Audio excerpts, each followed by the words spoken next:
Hello, hello, hello, good morning, good afternoon, good evening, depending on your time zone. Welcome to my channel. My name is Ogbanje Joseph. Please subscribe to this channel, share, like, as well as drop a comment on the comment section. What we're looking at today is Peter Obi slammed the presidency for comparing him with Donald Trump. The presidential candidate of the Labour Party LP in the 2023 elections, Mr. Peter Obi, has fled the presidency over what he described as a futile attempt to cast him in a bad light using the American presidential election. Obi, who spoke through his media office in a statement titled "Why Desperate Obi Traducers Are Kissing the Dust," signed by his spokesman Ibrahim Umar in Abuja yesterday, said desperate propagandists, along with their presidential enablers, were indulging in the distortion of facts in a bid to destroy his impeccable image. The statement read, and I quote, "For these traducers, it would be a huge omission for a day to pass without finding something to negatively link Obi with within the media space. If he and his family members are not being arrested imaginarily, that is, of course, flying a kite, to test the waters, he is being wickedly accused of sponsoring violence or twisting his public appearances in a manner to suit their dubious motives. Perhaps the most laughable of such delusions is the presidency's effort to ridicule Obi by dragging his name into the United States electioneering process by scandalously linking him with the Republican Party candidate Donald Trump. We are very much aware of the motive behind these ridiculous comparisons, which is their uncanny way of currying favor to undeserved from the Democrats.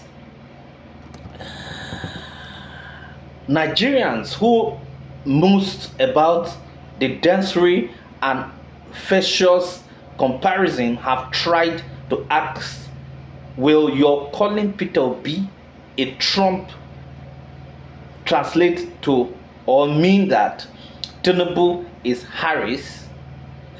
Every discerning mind who wants to compare Obi and Tinubu and attempts to equate them with the two American presidential candidates, Trump and Harris, knows too well the similarities and parallels in terms of morality, transparency, good standing, antecedents, and people-focused policies.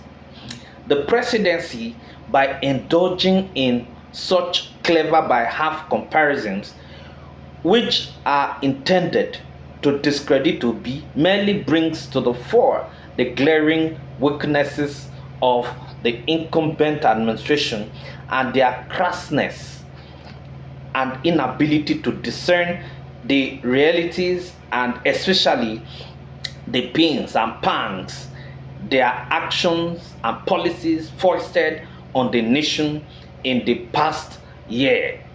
Nigerians are not so gullible to be fooled by such empty propaganda.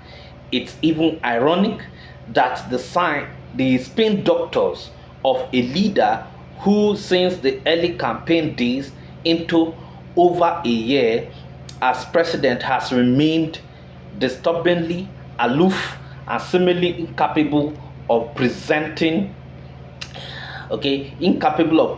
himself and his policies to Nigerians through the media, and who has continued to evade public accountability, are trying to malign Obi, who has easily emerged in all ramifications as the most visible, focused, and articulate political personality in this dispensation.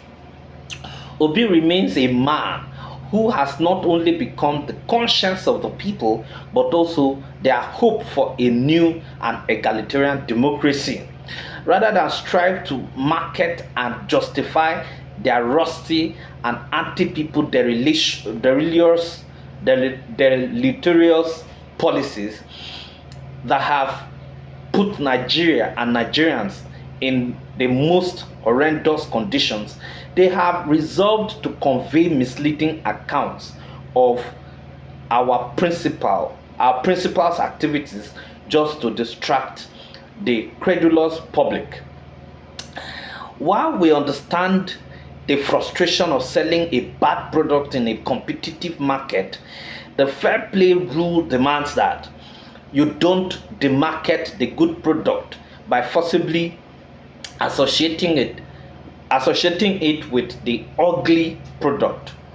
We know the intention of these trolls and spin doctors who have also gone ahead to provoke our principal's massive support across, supporters across the country and diaspora by twisting his recent media interview to insinuate that he is ready to be vice president to anyone.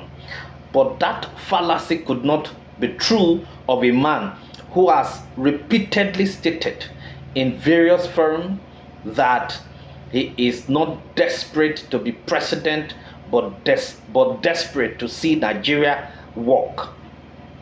Such plebeian conduct that is utterly devoid of integrity remains the height of mischief from propagandists who are envious of the rising profile of our principal.